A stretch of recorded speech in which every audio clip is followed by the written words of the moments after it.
You ask Tiger to calculate. This deals with linear inequalities with one unknown. The final result is x smaller than 17 over 4 smaller than 41 over 4. Let's solve it step by step. Group all constants on the right side of the inequality. Add 9 to both sides.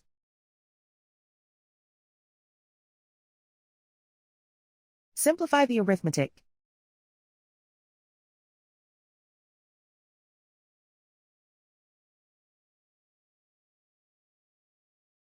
Isolate the x. Divide both sides by 4.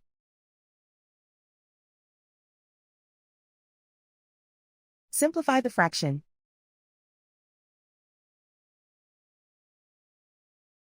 Plot the solution on a coordinate grid.